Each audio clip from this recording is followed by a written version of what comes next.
जिन लोगों के पास में सृष्टि रचना करने का सामर्थ्य आ जाए तब तो फिर क्या कहना। जब हम जो चाहते हैं वो बनाने का सामर्थ्य प्राप्त कर लें। हम चाहें तो भैया इस धरती में जो जगह नहीं है, जमीन जायदाद के लिए कुछ बड़े झगड़ा हो रहे हैं, तो बाबा जी कहते हैं झगड़ा न झांसा एकांत वासा। अब हम लोग भी सोचें कि झगड़ा न झांसा एकांत वासा, तो भैया इस पृथ्वी में जहाँ भी रहेंगे वही जगह पता जहाँ पर झगड़ा झांसा ना होगा।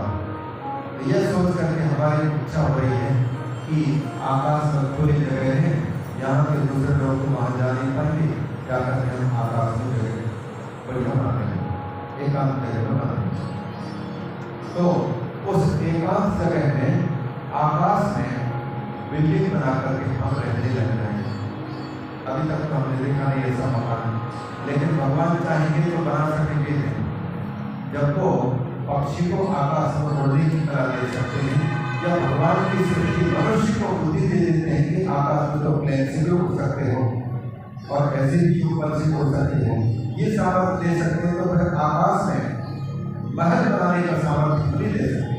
त्रिपुर आकाश में उनके शंकर जी को मारे त्रिपुरारी कहलाए, उनको वो सामर्थ्य प्राप्त था। आकाश में ही निवास करते थे, विचरण करते थे उनका प्रोज। तो वो सामर्थ्य जब आ जाए तो वो भगवान के द्वारा किए रूप होते, लेकिन हम स्वयं बना सकते ऐसा। तब हम कहेंगे कि हमको कौन सी मुक्ति मिली है? सार्वत्रिक मुक्ति, सृष्टि करने का सामर्थ्य, ये तीसरी मुक्ति। मतलब झंझट से मुक्त हो गए, हम अपने मन मुताबिक रहना सहना सब कुछ बना लें, साधन जुटा लें। एक मुक्ति का नाम है साहित्य मुक्ति। सालों के साथ सामेप्य सारूप्यकत्वमप्यतः। एक मुक्ति है केवल होना, केवल होना माने अकेला हो जाना।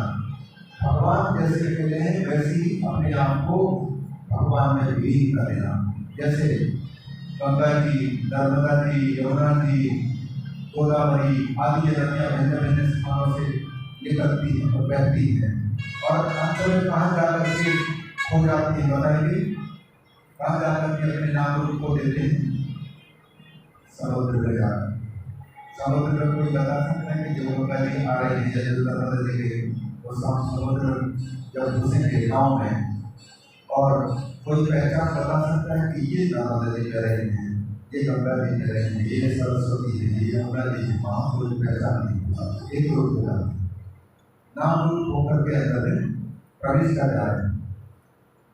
बस यही अपने नाम और निशान मिटा देना, केवल भगवान में विलय को प्राप्त हो जाना, वहां से बाहर ना अपनी स्वतंत्र पहचान का होना। इस मुक्ति का नाम है सायुज्य मुक्ति या केवल मुक्ति, केवल भगवान। और उसकी सत्ता के अतिरिक्त दूसरी सत्ता हमारी नहीं, क्योंकि जब हम स्वतंत्र सत्ता अपनाते हैं तभी दुखी होते हैं। जब तक माता पिता सेवा कर रहे हैं, पालन पोषण कर रहे हैं, तब तक बच्चों को शादी विवाह के पहले कितने नजर आनंद है, और शादी विवाह हो गए तो फिर कुछ दिन तक तो खुशियाँ तो होती है, लेकिन थोड़ी देर के बाद फिर बनी हुई पत्नी को और बने हुए पति को भी दोनों को चिंता होने लगता है कि हाय समाज में हम कैसे रहेंगे, हम कहाँ से प्रतिष्ठा बनाएंगे, कैसे पहचान बनाएंगे, भगवान कैसे बनेगा। बच्चों के रहने का पालन पोषण की क्या व्यवस्था की जाए। जब हम स्वयं बच्चे थे तब ये चिंता नहीं थी, क्यों? क्योंकि माता पिता संभाल रहे थे। अब जब हम स्वयं अपने ऊपर में जिम्मेदारी ले ली तो फिर चिंता हमको घेरनी चाहिए। तो हमारी स्वतंत्र सत्ता अपनी कायम की जिम्मेदारी हमारे ऊपर आई। जिम्मेदारी हमारे ऊपर में जैसे आई, हम चिंतित होना शुरू किए, हम निराश होना शुरू किए। असली खुशी तब होती थी, पक्की हंसी तब है जब तक कि बालपना है, विवाह नहीं हुए, तब तक भी मस्त है, तब तक भी असली हंसी निकलती है। और इसके बाद फिर विवाह की कुछ दिन तक भी हंसी देता है, लेकिन बाद में फिर मुस्कुराने के हंसने की मजबूरी होती है। घर में कोई व्यक्ति आता है तो मुस्कुरा कर बात करने की मजबूरी होती है। अंदर के दर्द को छिपाकर के व्यक्ति ऊपर से दिखाता है। फोटो खिंचाते समय अनेक लोगों के फोटो फेसबुक पे देखते हैं, कोई भी रोता हुआ चेहरा आज तक किसी ने फोटो नहीं दिया और सच्चा रोना होता तो दे देता है। लेकिन अधिकांश फोटो यह होता है, फोटो वक्ता भी अगर कहीं छपाना चाहता है तो मुस्कुराता है चेहरा। नेताओं के भी चेहरे अगर प्रकाशित करते हैं बैनर में तो मुस्कुराते हैं। ये चेहरा क्यों पसंद है?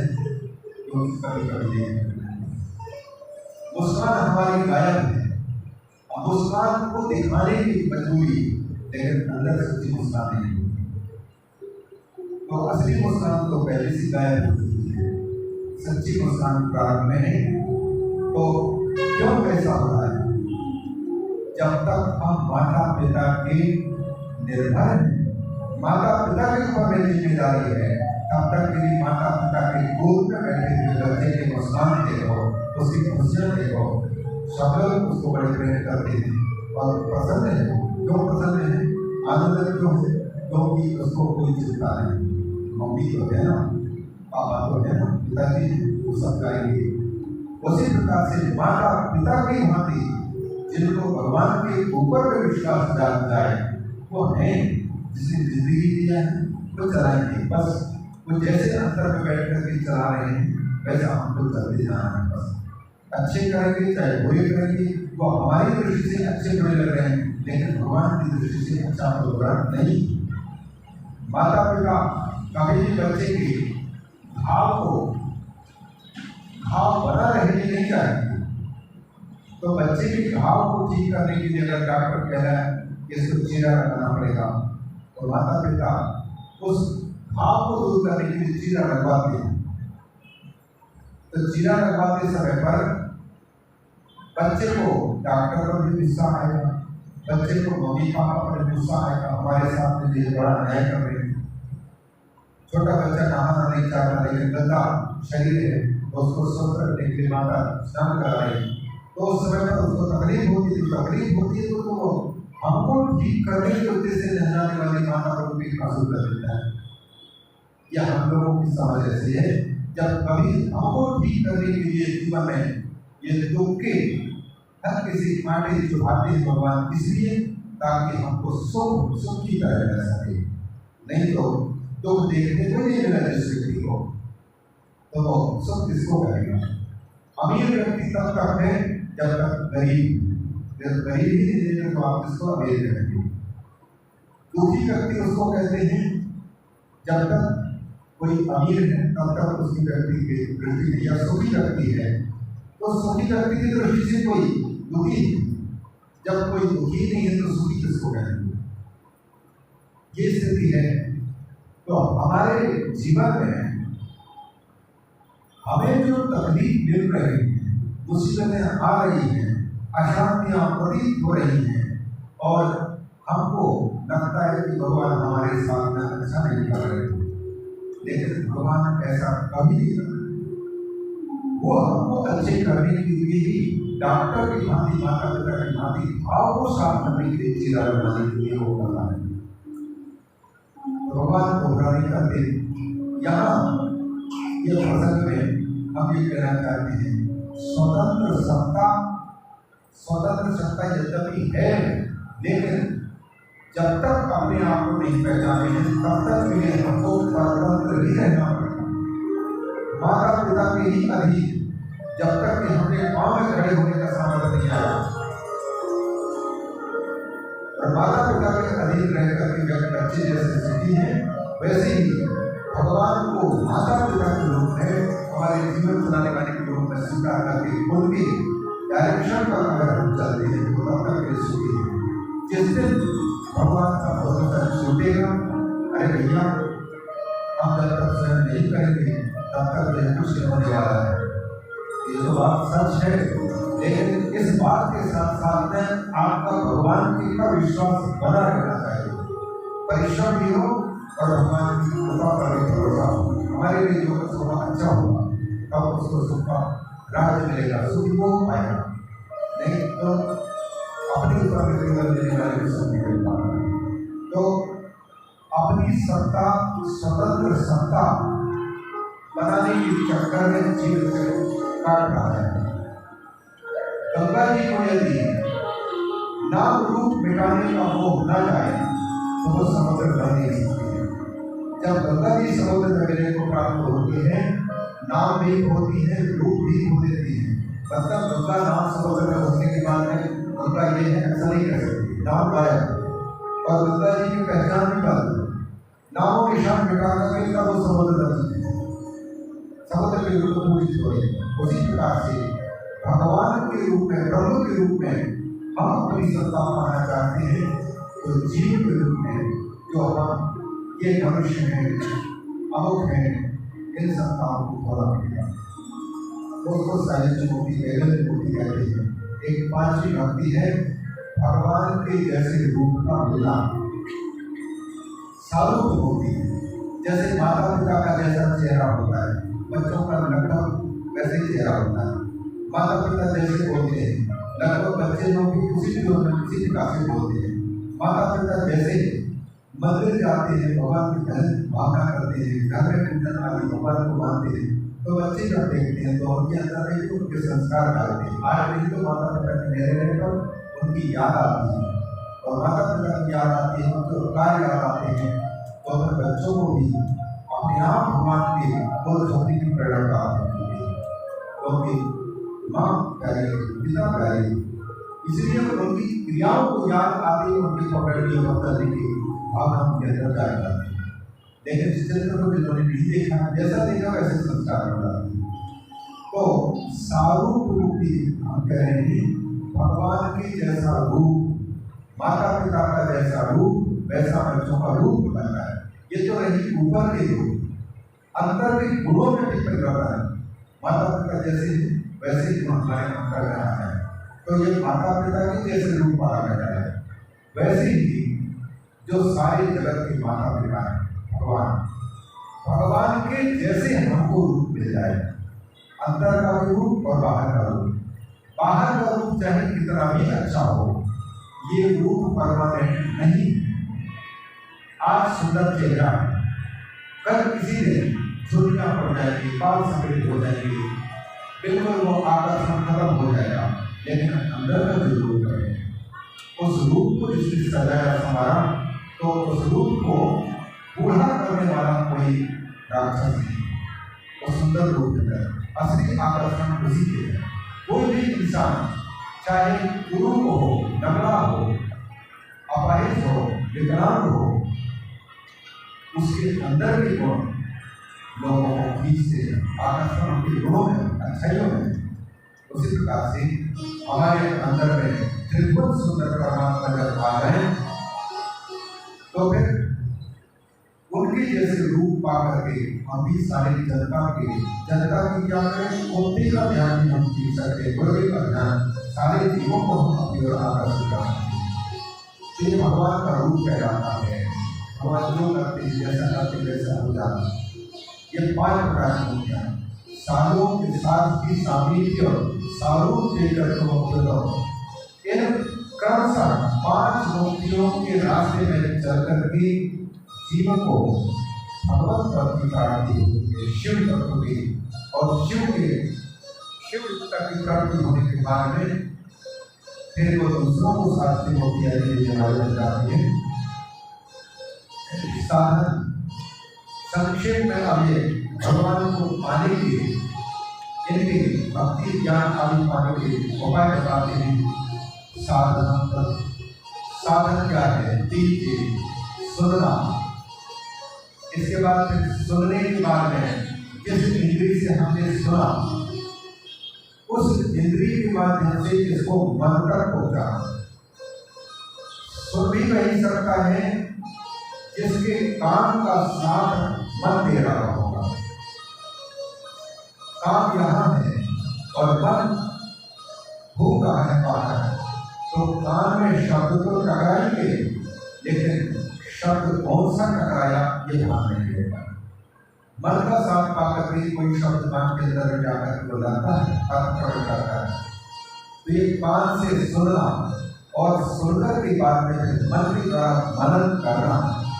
और तीसरी बात, मनन करना में बार बार उसी को याद आना, और याद आते आते एक स्थिति ऐसी आ जाए कि दूसरी बात याद ना आने पाए, केवल इसी का याद आने लग जाए। इसी को कहते हैं निधिध्यासन। ये 3 साधन है, तो कानों से सुनना, और यहाँ कहते हैं वाणी से उसको बोलना, और मन से मनन करना। ये 3 साधन महासाधन कहते हैं। इन साधनों के द्वारा भगवान का क्रमशः पहुंचा जा सकता है, क्योंकि तत्व को पाना है। मनन के बारे में पूछ लिया, श्रवण के बारे में और कीर्तन के बारे में। मनन, कीर्तन और श्रवण 3 के बारे में बताते हैं। पूजा जपेश गुण रूप विलास नाम। याद रहेंगे कौन बात बता रहे हैं, किसको बता रहे हैं। 6 कुल में उत्पन्न हुए ब्राह्मण लोग पहुंचे हुए हैं, बड़ा कौन है, इस प्रश्न को लेकर के ब्रह्मा जी के पास। अतः ब्रह्मा जी बड़ा कौन है, इस प्रश्न के उत्तर में लक्षण बता करके यथोवाचो निवर्तन्ते अप्राप्त मनसा साधन। जहाँ वाणी पहुंच करके वापस लौट जाए, मन भी पहुंच जहाँ करना हो सके, और ब्रह्मा विष्णु आदि के रूप में जो रहकर के जगत का कार्य संभाल रहा है, तो वही सबसे बड़े हैं, वही है शिव नामधारी। ये परिचय दिया जाए, और इसको पाने के उपाय के रूप में सब बताया जाए। श्रवण मनन निधिध्यासन, तो इनमें क्रमशः यही बताते हैं कि मनन किसको कहते हैं, जो सूर्य के का युक्ति पूर्वक उसका चिंतन करना, ये मनन के अंतर्गत है। उसी प्रकार से उनकी कीर्तन माने मुख से कहना और श्रवण कान से सुनना। ये संक्षेप में 3 श्लोकों में यहाँ अलग अलग बताए। और इस प्रसंग में सूत जी महाराज कहते हैं कि ये तो ब्रह्मा जी और संकुलित ब्राह्मणों के बीच की बात थी, पर सूत जी मध्य में ही सुनाने लगे सौनक आदि ऋषियों को दीर्घराज काल में। कहते हैं सुनो सुनो, मेरे गुरुदेव ने भी, वेदव्यास जी ने भी मुझे एक बात बताई थी इसी प्रसंग में, इस साधन श्रवण मनन कीर्तन के प्रसंग में। तो उन्होंने जैसा मुझे बताया है मैं उसको बता देना चाहता हूँ। तो ऋषियों ने कहा क्या बताई, तो कहते पहले समय की बात है, मेरे गुरुदेव वेदव्यास, पुरा मम गुरुर्व्यास पराशर मुने शुकः तपश्चकार संभ्रांतः सरस्वत्याः तटे योगी। सरस्वती नदी के तट पर मेरे गुरुदेव वेदव्यास जो पराशर ऋषि के पुत्र हैं, उन्होंने सरस्वती नदी के तट पर तपस्या की। तपस्या जब कर रहे थे उसी समय पर बिल्कुल अत्यंत चमकदार विमान पर बैठ करके ब्रह्मा जी के पुत्र सनक सनंदन सनातन सनत कुमार, इन चारों भाइयों में से सनत कुमार विमान में अरूढ़ होकर के जा रहे थे। और सरस्वती नदी के तट पर ध्यान में लगा, ध्यान में बैठे हुए वेदव्यास को जैसे देखा तो विमान को नीचे उतारा। नीचे उतरा तो वेदव्यास जी ने उठ करके उनको प्रणाम किया, आसन दिया, आग्रह दिया, पाद दिया, हाथ धोने के लिए पानी को अर्घ्य, और पाँव धोने के लिए पानी दिया जाता है, वो पादी कहलाता है, पाद में पैर। तो उसके बाद फिर पूजा अपने भेंट जो भी कर रहा है सौरभ का वो किया। इसके बाद फिर सनत कुमार भी उनसे कहते हैं, मुनि सत्यम वस्तु में तथ्या साक्षात्करण गोचरः सशिवोद सहायो तपस्वी विकृते। मुनि वेदव्यास जी, आप सत्य का ध्यान कर रहे हैं और आगे भी ध्यान कीजिए। साक्षात्करण गोचरः, जिसको बिल्कुल सीधे सीधे वैक्य रूप में, ना कि इन आंखों से दिखाई देने वाले रूप में, पर भी ज्ञान नहीं, बल्कि कर्ण निरपेक्ष है। साक्षात जो गोचर हो रहा है, स्वयं रूप में प्रतीत हो रहा है, उसका चिंतन करो, उसका ध्यान करो। वही कौन है जिसको चिदानंद रूपा शिव और शिव तत्व है, उसका तो ध्यान करो। और इसमें जो सहायक है तुम्हारे चित्त की शोधन के लिए, उसका तो तुम कर रहे हो, अच्छी बात है। लेकिन इस तपस्या का मुख्य उद्देश्य क्या है तुम्हारा, ये बताओ। शिव है और शिव तत्व को तुम भेद के रूप में जीवन में अपनाने के लिए कर रहे हो या कोई और उद्देश्य हो, इसलिए कर रहे हो। इस प्रकार से कुमार ने पूछा, सनत कुमार ने, तो एवं उक्तः कुमारेण प्रोवाच स्वयं मुने धर्मार्थ काम मोक्षाश्च वेदमार्गे कृतादराः बहुधा स्थापिता लोके मया कृतकृपया तथा एवं भूतस्य वेद्येवं गुरुः सर्वतः मुक्ति साधनकं ज्ञानं नोदेति परमानुभवं तपश्चरामि मुक्त्यर्थं न जाने तत्र कारणम्। वेदव्यास जी कहते हैं धर्म अर्थ काम मोक्ष वेदों में इनकी बहुत प्राप्त के रूप में वर्णन किया गया है। अतः वैदिक मार्ग से चल करके वैदिक धर्म अर्थ काम मोक्ष पाना चाहता हूँ।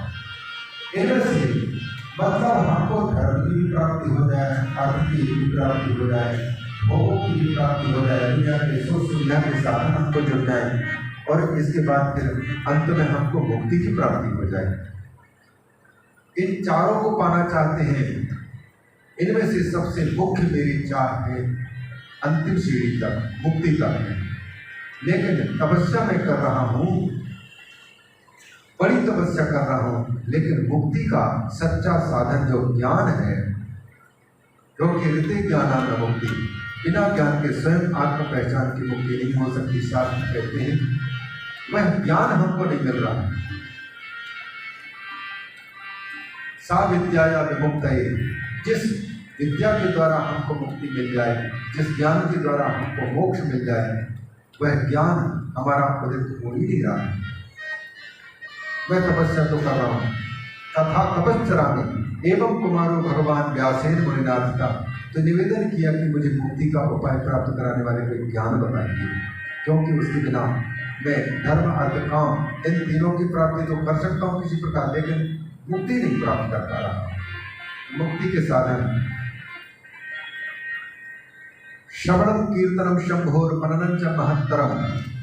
भगवान वेदव्यास जी के प्रार्थना करने पर यहाँ सूर्य जी कहते कि मेरे गुरुदेव वेदव्यास जी ने भी मुझे यही बात बता रही थी जो मैं आप लोगों को सुना रहा हूँ। श्रवण मनन और कीर्तन, ये तीनों उपाय, श्रवणम कीर्तनम शंभोर मननं च महत्तरम त्रयं साधनमुक्तं च विद्यते वेद सम्मतम। वेद सम्मत ये तीन साधन उन्होंने बताया था। अतः शिवाज्ञा पाकर के मैं भी भगवत आज्ञा मान करके, गुरु आज्ञा मान करके इन तीनों को श्रवण मनन और निधिध्यासन को श्रेष्ठ समझता हूँ। वही उपाय बता रहा हूँ। वेदव्यास जी जब हमको बता रहे थे तो उन्होंने भी यही बात बताई कि मैंने तपस्या की थी और शनकादि ऋषि सनत कुमार ने हमको ये तीन साधन बताए थे। यही यहाँ कहते पुराहम त्रयं साधन मुक्तम च विद्यते वेद सम्मतम पुराहम संभ्रांतो यज्ञ साधन संभ्रमण अचले मंदरे शैले तपश्चरणमाचरण। और जब सनत कुमार जी बता रहे हैं वेदव्यास जी को, तो वो भी कहते हैं कि ये मेरी उपज नहीं है, मतलब मैं ही तुमको ये श्रवण मनन निधिध्यासन तीन साधन बता रहा हूँ, ऐसी बात नहीं है। ये परंपरा से, गुरु परंपरा से चला आया हुआ साधन है। जब कोई उपाय बताता है, उस उपाय को किसी के सामने जब हम वर्णन कर रहे हों, तो जिससे हमने पाया है उपाय, उसका स्मरण करते हैं तो अभिमान नहीं आता, घमंड नहीं आता। और अगर हम उनका स्मरण ना करें तो अभिमान आ सकता है।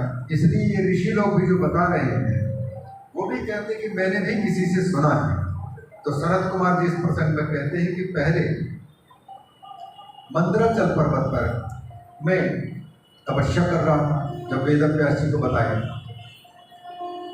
तो कहते हैं कि मैं भी मंदराचल पर्वत पर जैसे तुम सुमेरु पर्वत पर यहाँ किए सरस्वती नदी के तट पर तपस्या कर रहे हो और तुम्हारे सामने प्रकट होकर के मैंने तुमको ये 3 साधन बताए, उसी प्रकार से मैं भी किसी समय पर मंदराचल पर्वत पर मैं तपस्या कर रहा था कि मुक्ति प्राप्ति के लिए ज्ञान की प्राप्ति कैसे हो। तो मेरे पास में ज्ञान रूप भगवान शंकर ने अपने वाहन नंदी को भेज दिया, नंदिकेश्वर को।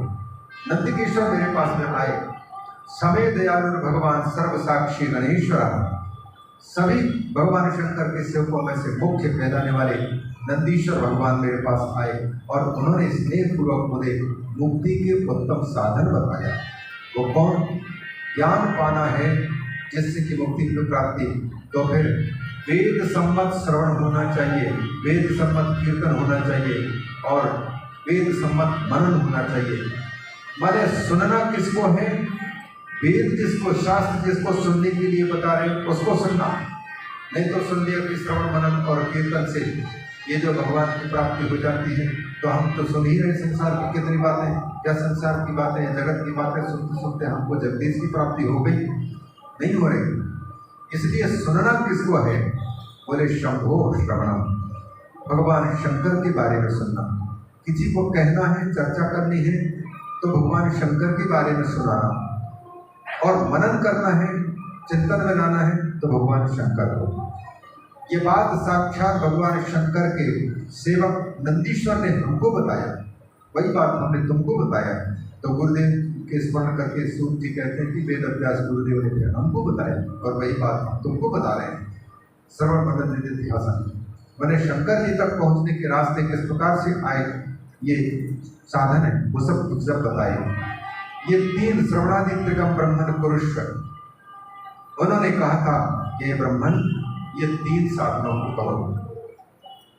यह कहकर के और नंदीश्वर वहां से चले गए थे। एवं उत्तम समासेन पूर्व वृत्तांतम उत्तमम। सूत जी कहते हैं मैंने ये सारी की सारी बताई बातें आपको सुनाई, और ब्रह्मा जी भी ये बात बताई इनको, षट्कुली मुनियों को। श्रवणादित्रयं सूत मुक्त्यपायस्त्वयेरितः अयत्तेनैव मुक्ति स्यात् कर्मणा केन हेतुना। अब देखो संवाद कहाँ चला, वापस लौटिए। जैसे संवाद चलता है, संवाददाता कलकत्ता में बैठा है और संवाददाता दिल्ली में आकाशवाणी के माध्यम से सुना रहा है, टीवी के माध्यम से। फिर वो कहता है कि चलो हम इस घटना को, अब हमारे ऑनलाइन हैं या उनसे बात करते हैं, तो वहाँ का चित्र दिखाता है, वहाँ बताता है यहाँ ये हो रहा है, वहाँ ये हो रहा है। और वो भी कहता है कि चलो इस बात को मैं आप तक पहुँचा रहा हूँ, तो हमारे यहाँ के लोग हैं उनसे पूछताछ करते हैं, तो उनसे पूछताछ करवा करके फिर वहाँ का संदेश वहाँ तक पहुँचाते हैं। वैसे इन संवादों में मुख्य संवाददाता कोई और है, फिर वो जिनसे संवाद लेकर के बता रहे हैं वो और कोई और दोस्त है। ये बता करके इन तीनों के बारे में आगे ये कहना चाहते हैं। मुनियों ने जब सूत जी के मुख से, रोमहर्षण मुनि से सुना गंगा यमुना के संगम पर कि 3 जो है श्रवण मनन और निधिध्यासन, तो आप लोग उनमें से एक भक्ति कर रहे हैं, एक साधन कर रहे हैं। कौन है वो? श्रवणम, सुन रहे हैं। देखो कान से सुनना लगता, कान से सुनकर न सुनना कि जो बातें बताई जा रही हैं ठीक ठीक अंतर में प्रवेश कर जाए, वो सुनना अलग। इसके बाद फिर काम काज करते समय पर इन सुने हुई बातों को स्मरण में आना, और स्मरण में आने के बाद किसी को कहना, ये अलग बात है। इसको मनन कहते हैं। और एक समय ऐसे आ जाए कि इनको कहते कहते ये बातें मजबूत हो जाएं, तो वो अच्छी स्थिति है। तो इतना सुनकर के और मनन करना, फिर इसके बाद फिर किसी के सामने कहना, जैसे यहाँ पर हम किसी से पहले सुने हैं और इसके बाद फिर सुने में से छांट करके जितना समझे उसको कथन कर रहे हैं, मनन करके बोल रहे हैं। इतने काम करने के लिए आप लोगों में से कितने लोग हैं तैयार जो इस काम को करना चाहें? आप जैसे सुन रहे हैं ना, तो मान लो इसको सुना और सुनने के बाद में ऐसा लगा कि अब हमको किसी के सामने कहना है, और कहना है तो फिर मनन चिंतन भी करना पड़ेगा। और कितने लोग ऐसा काम करने को तैयार है? ईमानदारी के साथ बोलना, झूठ नहीं बोलना, नर्मदा जी के किनारे बोल के बैठे कितने जने व्यासपीठ पर बैठ करके, और यही बात जो भगवान शंकर तक पहुंचने के जो रास्ते हैं उनमें से श्रवण, मनन और कीर्तन सुनाना, ये बात का पहले तो जैसे श्रवण कर रहे हैं आप, अब दूसरा कीर्तन करना है, मैंने किसी के सामने जो सुनाना है, कथा सुनानी है। हाथ उठाओ, कितने जन व्यास बनने को तैयार है, शुभ बनने को तैयार है? अच्छा, क्यों नहीं करना चाहते? कोई कारण बता सुनाने के लिए तो कठिनाई है कि नहीं? कोई ना कोई जो भी कारण हो, हम नहीं जानना चाहते कि किस कारण, लेकिन हर व्यक्ति की अपनी अपनी मजबूरी है, अपने अपने कारण है। तो फिर ये भगवान शंकर तक पहुंचने के लिए 3 साधन हैं। हम जाना भी चाहते हैं लेकिन साधन नहीं कर पा रहे हैं। तो ऐसी स्थिति में इससे भी कोई सस्ती उपाय हो, सरल उपाय हो तो आप कृपा करके बताओ। ये ऋषियों ने पूछा कि जो लोग श्रवणादित्र के अशक्ता, श्रवण मनन निधिध्यासन आदि या श्रवण कीर्तन और मनन करने में जो लोग समर्थ नहीं है, उन लोगों के लिए क्या उपाय है? अयत्ने नैव मुक्ति स्यात् कर्मणा केन हेतुना श्रवणादित्र के असक्ता किं कृत्वा मुच्यते जना।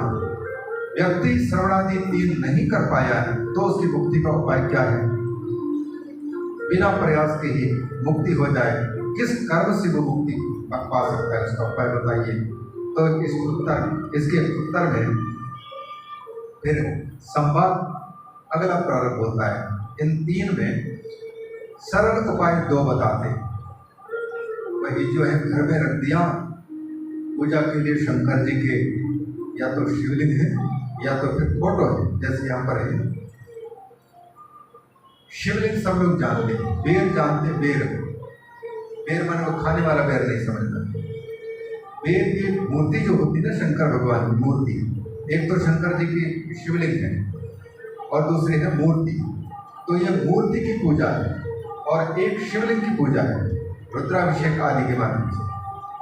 तो 2 प्रकार के उपाय हैं, जिसमें कि रुद्राभिषेक, शिवलिंग की पूजा, मूर्ति की पूजा, सवेरे उठना और उठ करके भगवान भोलेनाथ का स्मरण करना कि प्रभु आपकी कृपा थी कि आराम से मैं सो पाए या सो पाया।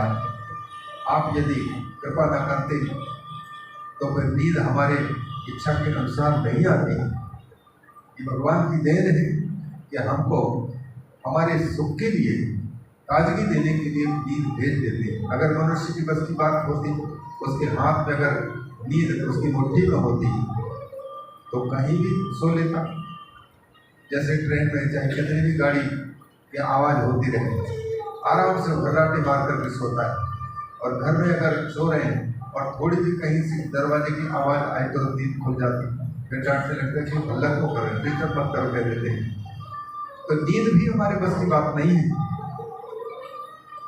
असक्त व्यक्ति के लिए सबसे पहले मूर्ति पूजा, जो कई लोग मूर्ति पूजा नहीं करते और मूर्ति पूजा के विरोधी हैं, उन लोगों को शिव पुराण का अध्ययन या इन शास्त्रीय पुराण का अध्ययन करना चाहिए कि मूर्ति की पूजा, प्रतीक की पूजा इसलिए की जाती है क्योंकि प्रतीक पूजा किए बिना हम प्रतीक रहित तक पहुंच नहीं पाएंगे। अच्छा, दूसरा प्रश्न हम फिर से पूछ रहे हैं, इस प्रश्न का उत्तर आप जरूर देते हैं। ये बताइए, आप सब पढ़ाई किए हैं और सबसे छोटी क्लास कौन सी होती है बेटा? छोटे बच्चों की LKG में हम तो स्वयं पढ़े भी नहीं थे और ना पढ़ाने का अवसर आया है। वो किस प्रकार से पढ़ाते हैं मैं मालूम नहीं हमको, लेकिन प्राइमरी पहली क्लास की पढ़ाई से हमको पता है। कोई भी बच्चा पढ़ता है तो बताओ, पढ़ाते समय अक्षर का ज्ञान कराने के लिए चित्रों का सहारा लेते हैं या नहीं? कोई चित्र ए फॉर एप्पल, ये पढ़े हैं कि बिना एप्पल के चित्र देखिए ए का बोध कराए। अनार का चित्र दिखा करके, वो पहाड़ा में चित्र रहता था, उस चित्र को देख करके आ अक्षर लिखा हुआ है आ, तो उसको पहचान कराने के लिए आ अनार ये पढ़ते थे। बड़ा आ, उसको बोध कराने के लिए आम का चित्र बना होता था। उसको, उस चित्र को देख करके हम आ ये ज्ञान करते थे। जब आ से लेकर के था क्षत्र ज्ञान तक सारे अक्षरों की जानकारी जब हमको हो गई, नाम लिखना आ गया, और अब सुन करके व्यक्ति जो कुछ बोलता है उसको हिंदी में, संस्कृत में, इंग्लिश में लिखना आ गया, तो अब मास्टर डिग्री प्राप्त करने वाले छात्र को क्या अभी वही ए फॉर एप्पल पढ़ने की आवश्यकता पड़ रही, या वह चित्र देख करके पढ़ने की जरूरत पड़ रही? अब वो चित्र को पढ़ने की आवश्यकता नहीं, वो चित्र को देख करके पढ़ने की आवश्यकता तब तक थी जब तक कि आ हमको लिखते नहीं आता था, और आ इसको कहीं लिखा हुआ तो पहचान नहीं आती थी।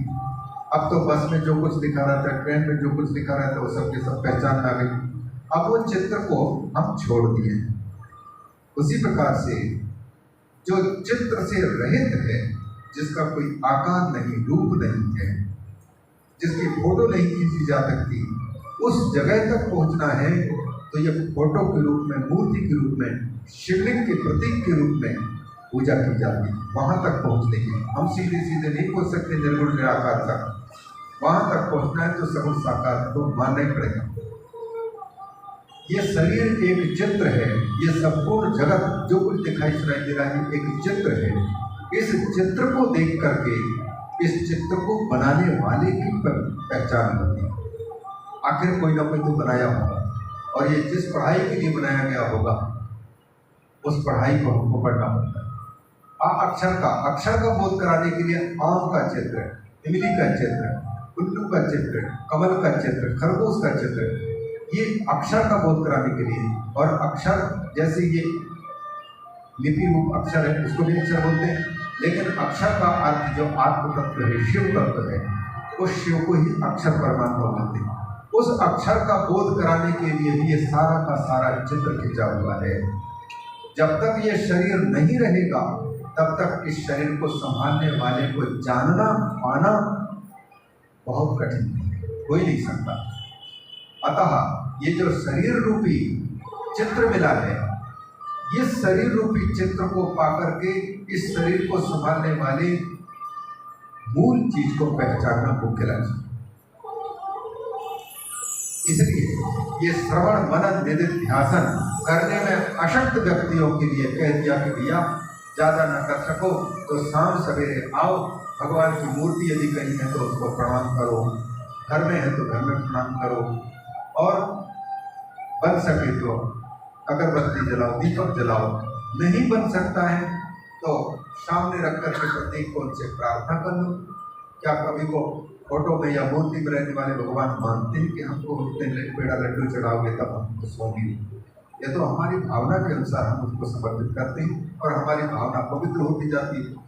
ठाकुर को भोग लग गया और उस भोग को हमने पा लिया, और भगवान का प्रसाद पाने से भोजन वही है, केवल भावना के अनुसार हमको पवित्रता की प्राप्ति मिल जाती है।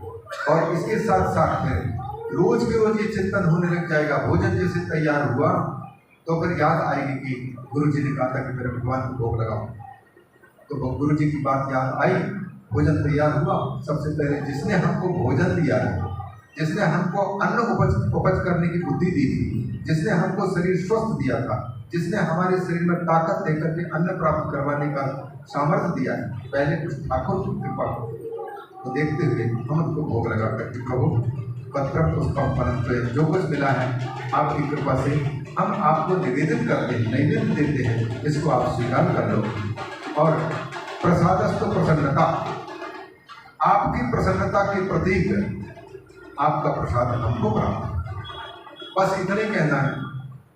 घंटी नहीं है कोई बात नहीं, ताली ही बजा दो, घंटी है तो बजा दिया।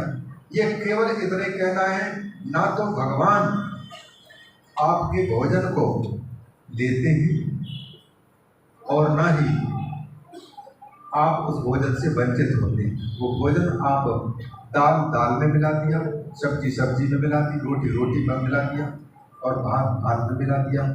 जो कुछ हम खाने पीने के लिए तैयार किए थे उसको ठाकुर को निवेदित किया और निवेदित किए हुए को पूरे भोजन में मिला दिया अलग अलग।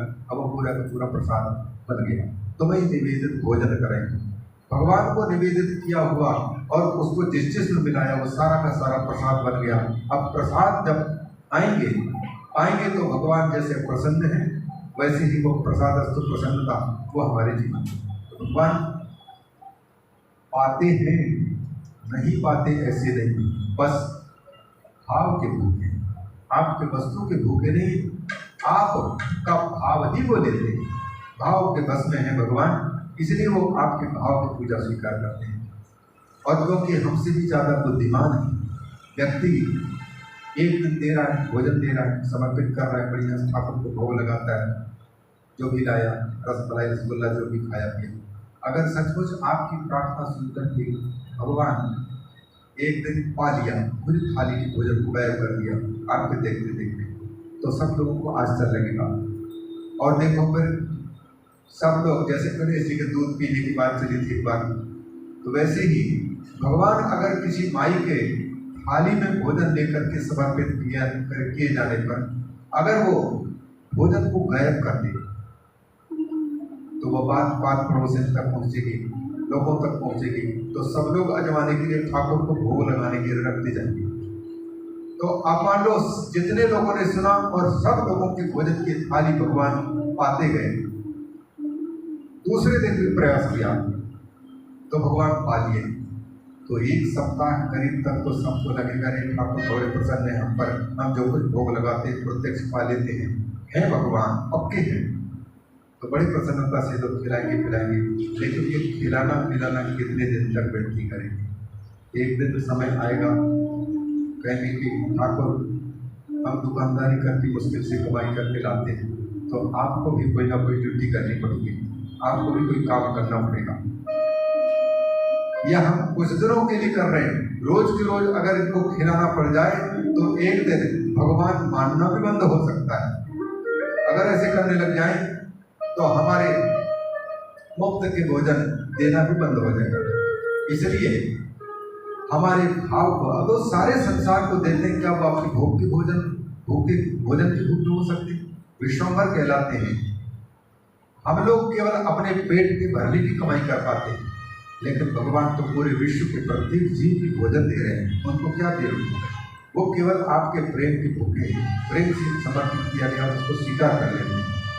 तो भगवान को निवेदित करना, स्नान कर रहे हैं तो देखो पूजा के निमित्त हमारी क्रियाएं बन रही हैं, तो स्नान करने वाली चाहे कोई बहन हो चाहे कोई भाई हो, वो स्नान जब कर रहा होगा तो उसके ध्यान में आएगा कि मुझे पूजा करनी है, इसलिए पवित्र कपड़े धारण करके नहा धो करके स्वच्छ होकर के जाऊँ। और अगर पूजा नहीं चल रही तो फिर उसके नहाना धोना, कपड़े पहनना, अच्छे कपड़े पहनना, भगवान का चिंतन गया वो संसार के किसी ऐसे इंसान के चिंतन में फंस जाएगा या फंस जाएगी कि उनको देखने पर ये हमारा चेहरा अच्छा लगेगा, हमारा कपड़ा अच्छा लगेगा। तो जगदीश का चिंतन छूटा, जगत के लोगों का चिंतन शुरू होता है। इसलिए ये हमारी शास्त्रीय परंपरा में मन को कैसे एकाग्र किया जाता है और न दिखाई देने वाले मन का विषय भी नहीं है, वहाँ तक हमारी पहुँच कैसे होती है, इन सारी प्रक्रियाएं, मूर्ति पूजा इसका रहस्य। पूजा करके चिंतन उसका बना रहे, जब चिंतन बना रहेगा तो कोई ना कोई अंदर में बैठा हुआ जो भगवान है वह हमारे को संकट के समय पर हमें समझाएंगे, सुख के समय पर भी समझाएंगे। पहले समझ में नहीं आएगा, लेकिन बाद में दुख आने पर भी हमको भगवान की कृपा नजर आएगी, सुख आने पर भी भगवान की कृपा नजर आएगी। किसी के साथ लड़ाई झगड़ा भी हो जाए तब भी भगवान की कृपा नजर आएगी। हर घटना में, हर क्रिया में जिस दिन उस प्रभु की कृपा नजर आने लग जाएगी, उस दिन व्यक्ति को कोई दुखी नहीं कर सकता। अलमस्त फकीरा रहेगा और भगवान का खेल नजर आएगा, वो सुखी हो जाएगा।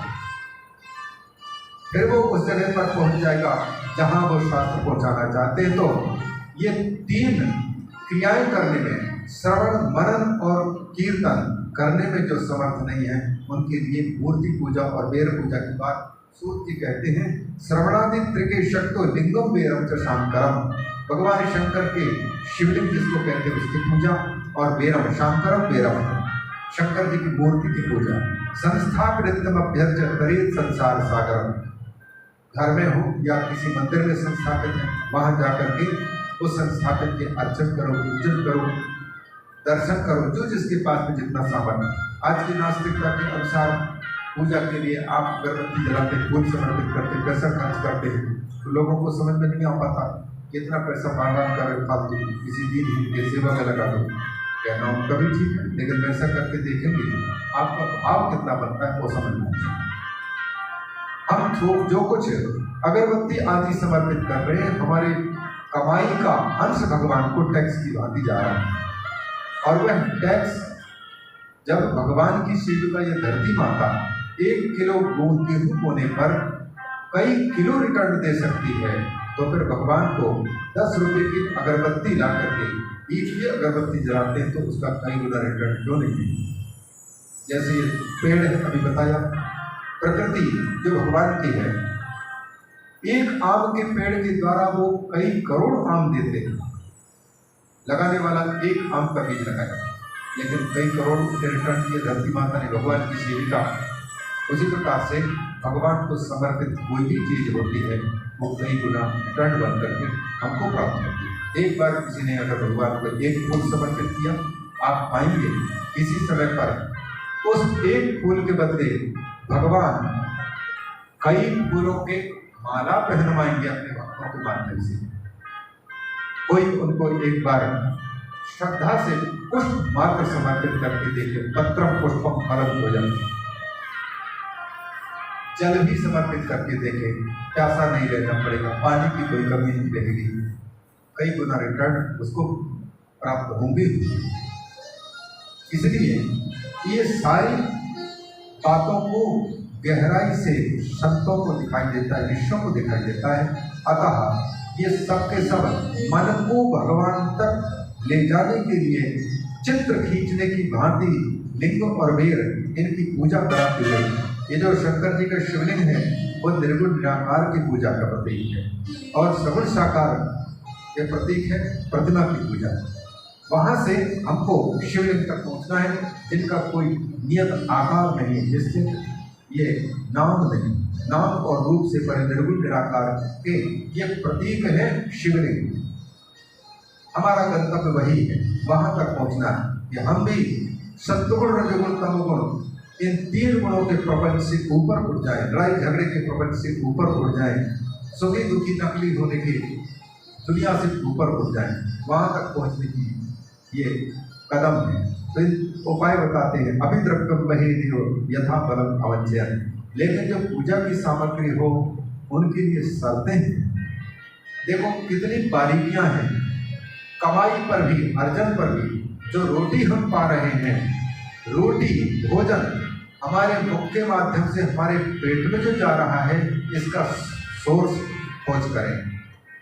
ये रोटी कहाँ से आई है, गेहूं कहाँ से आया है, और गेहूं को हम तक यहाँ तक पहुँचने में हमने क्या किया है, या कहाँ से आया है, किन माध्यम से आया है। उन माध्यमों को, उन साधनों को देखो कि वो शुद्ध है कि अशुद्ध है।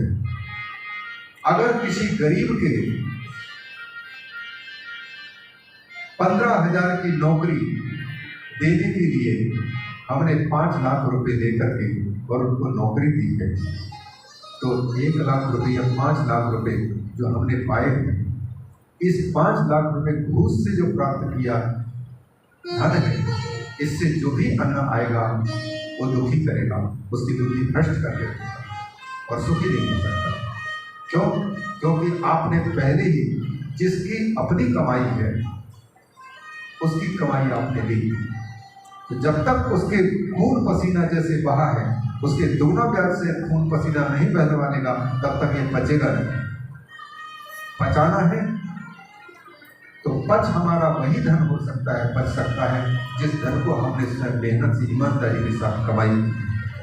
अन्य अनिति पूर्वक छल पूर्वक ठग करके अगर हम धन कमा लेंगे सुखी कभी नहीं हो सकेंगे।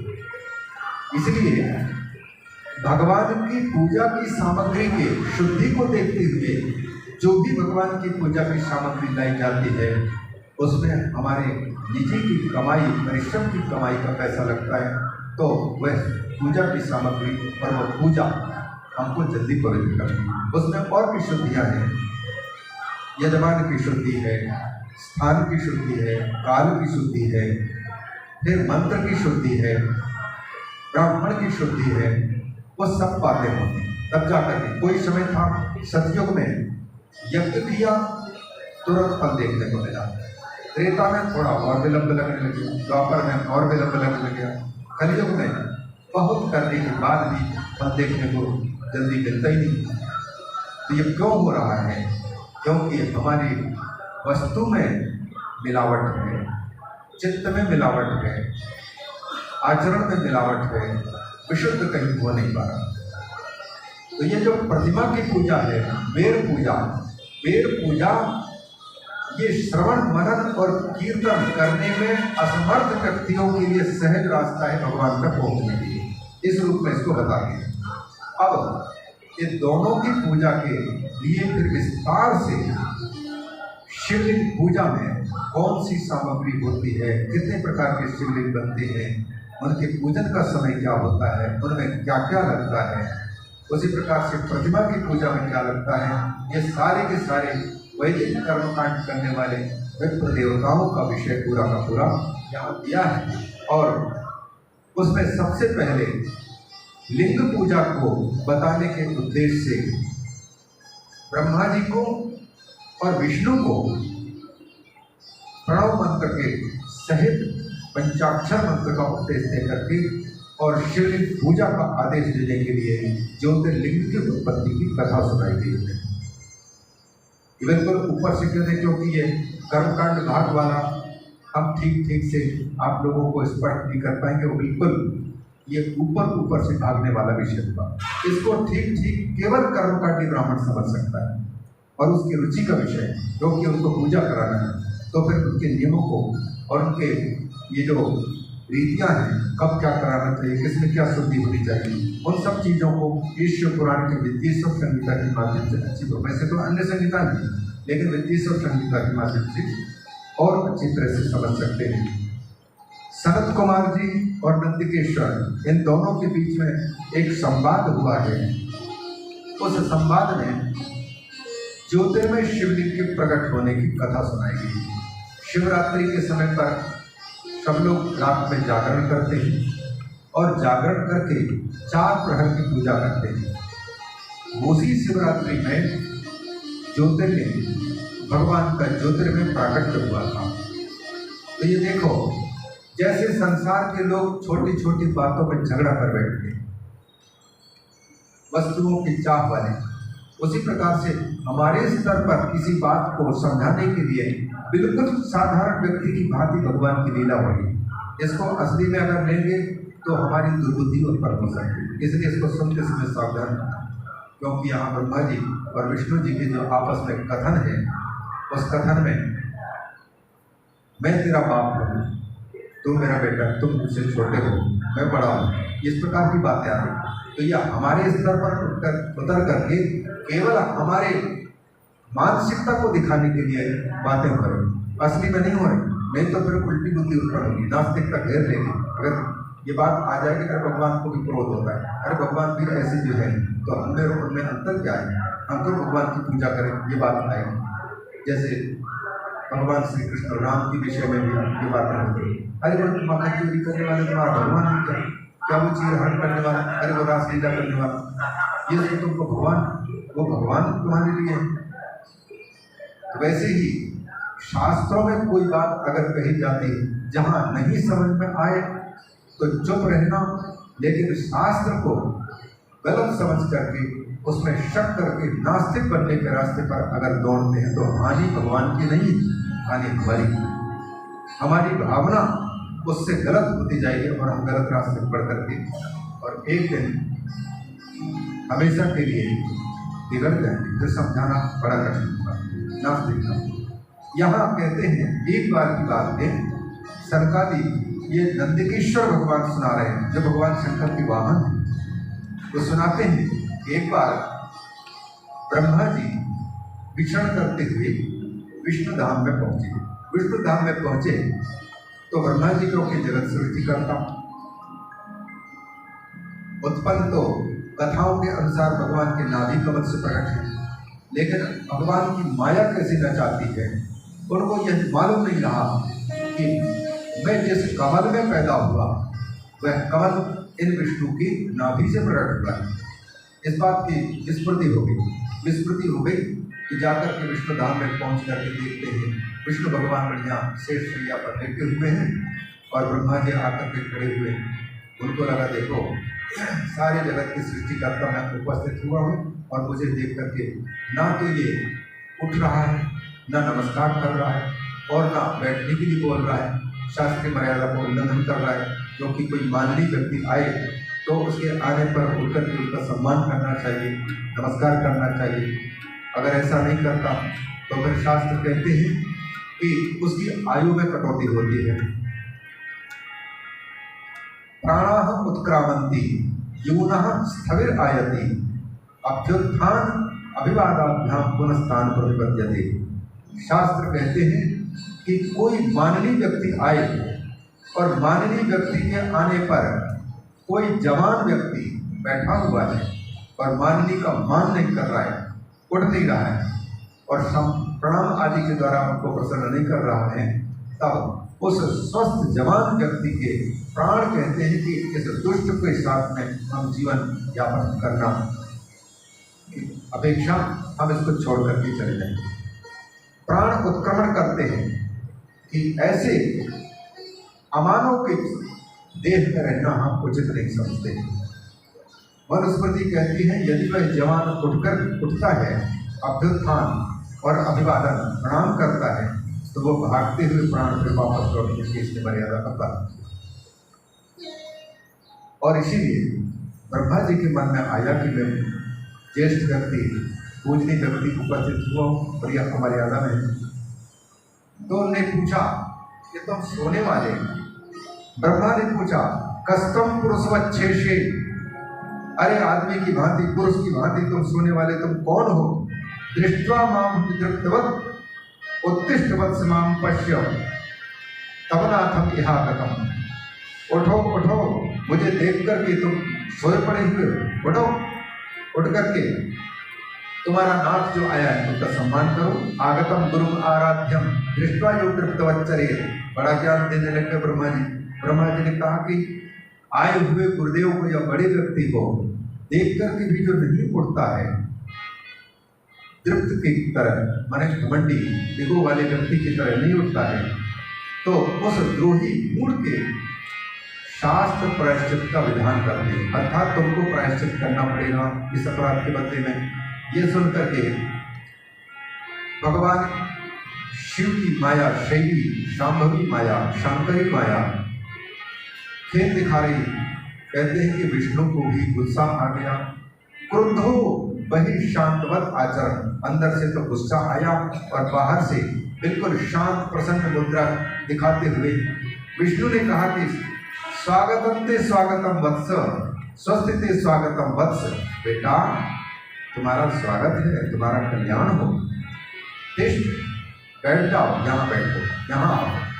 अब जब इस प्रकार से बोला तो ब्रह्मा जी ईगो लिया हुआ, उसको लगा हमको ये जो है वत्स बोलता है, बेटा बोलता है, यहाँ आने की।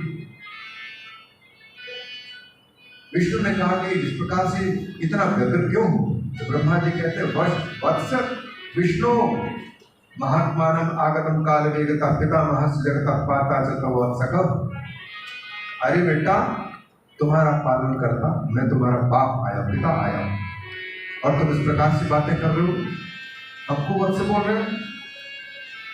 विष्णु ने कहा कि देखो, ये सब छोड़ो जगत, ये संपूर्ण जगत किसमें स्थित है? मत्स्थम जगदिदम, ये संपूर्ण जगत मुझ में स्थित है।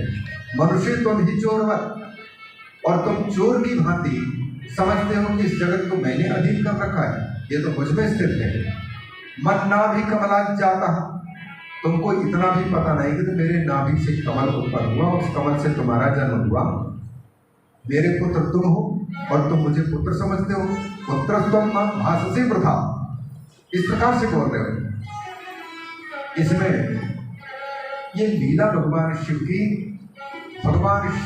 माया को दिखा करके मायापति भगवान शंकर को ऊपर दिखाना है।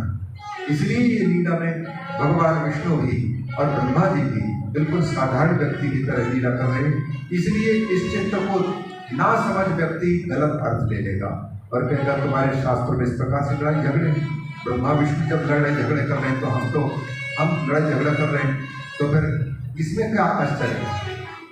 ये क्या गलती है? और वो बड़े करें तो उसको गलत ना कहें, लीला कहें, और हम जब करें तो उसको गलत समझा जाए। तो इस प्रकार से बातें निकल सकती हैं। इसलिए भगवान यहाँ पर मूल रहस्य को जानना है। जिसकी शादी हो रही है उसकी शादी में आप बराती बनकर के उपस्थित हो रहे हैं, तो आप दुल्हा और दुल्हन को मिलने वाले सम्मान के पात्र बनना चाहते हैं, ये नहीं हो सकेगा। वहाँ पर दुल्हा और दुल्हन मुख्य, जिनकी शादी हो रही है उनके गीत गाने शंकर जी के गीत गाएंगे। यहाँ शंकर जी को बड़ा है, इसलिए शंकर जी की लीला में ब्रह्मा और विष्णु अपने आप को छोटे बना करके उनके बड़प्पन के लिए इस प्रकार से मनुष्य की भांति व्यवहार करते हैं। ये शांकरी माया को दिखाना है। मनुष्यों को क्योंकि सीखना है तो कोई ना कोई उदाहरण चाहिए, और मनुष्यों को ये शिक्षा मिलनी है कि भैया जब ब्रह्मा और विष्णु को भी शंकर की माया जब नचा सकती है तो हम किस खेत की मूली। जब इस भावना में हम आएंगे तो फिर भगवान शंकर से प्रार्थना करेंगे कि प्रभु आपकी माया सबको नचाती है, आप कृपा करो, हमें रक्षा करना, हमारी प्रतिष्ठा बचाए रखना, ये प्रार्थना निकलेगी। तो इस प्रकार से जब बातचीत हो रही थी, नंदकिशोर जी कथा सुनाते हुए सनकादि सनत कुमार से कहते हैं, इस प्रकार से बोलते बोलते दोनों के दोनों उस स्थिति में पहुंच गए, तू मैं की स्थिति पहुंच गए। अहमेव बरो, एक कहता कि मैं ही श्रेष्ठ हूँ, न त्वम अहम प्रभुरहम प्रभु, तुम प्रभु नहीं हो, समर्थ नहीं हो, मैं हूँ प्रभु, मैं समर्थ हूँ। मैं तू के चक्कर में दोनों के इतना बड़े कि मैं बड़ा। अब ये प्रश्न कहाँ से चला हुआ है? शुरुआत से याद रखना कि बड़ा कौन है। 6 कुल में उत्पन्न हुए ब्राह्मणों के विवाद है कि इस दुनिया में बड़ा कौन है। तो यद्यपि शंकर जी बड़े हैं, ये ब्रह्मा जी बता चुके हैं, लेकिन उसी बात को मजबूत करने के लिए ये कथा और भी दे रहे हैं कि शिव कैसे बड़े हैं। बड़ा के चक्कर में दोनों में मैं तू होने लग गया। उसी समय भगवान शंकर ने इन दोनों के बड़प्पन में से किसका बड़प्पन बड़ा है ये दिखाने के लिए अपने आप को दोनों झगड़ालुओं के मध्य में एक दिव्य ज्योति के रूप में अकस्मात दिखना शुरू हुआ। प्रकट नहीं हुआ, अकस्मात दिखना शुरू हुआ। इसको देखा ब्रह्मा जी ऊपर की ओर देखने लग गए, ये कहाँ तक फैला हुआ है, क्या चीज है। विष्णु जी नीचे की ओर देखने लगे, ये कहाँ तक फैला हुआ है। बोले कि मैं बड़ा और तू बड़ा का चक्कर पहले हम दोनों छोड़ें, सबसे बड़ा वो होगा जो इसके आदि और अंत का पता लगा दे। ये हमारे बीच में हमसे भी बड़ा दिखाई देने वाला कौन है।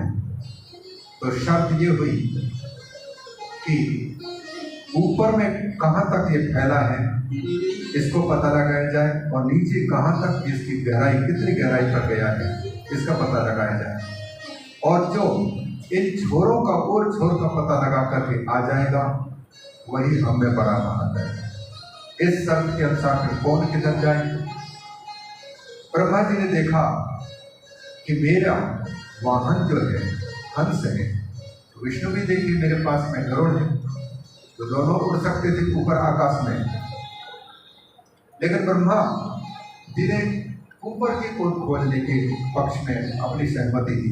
बोले कि मैं ऊपर जाता हूँ। तो हंस का रूप धारण करके ब्रह्मा जी ऊपर उड़ते रहे ऊपर में कहाँ तक ये ज्योतिर्मय स्वरूप फैला हुआ है पता लगाने के लिए।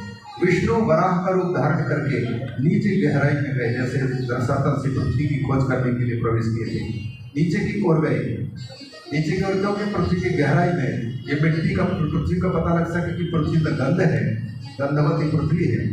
तो गंधवती पृथ्वी के अतिरिक्त जो होगा वो ज्योतिर्मय स्वरूप को यो दूसरा है, ताकि उसका अंतिम भाग कहाँ तक इसका पता लगा सके।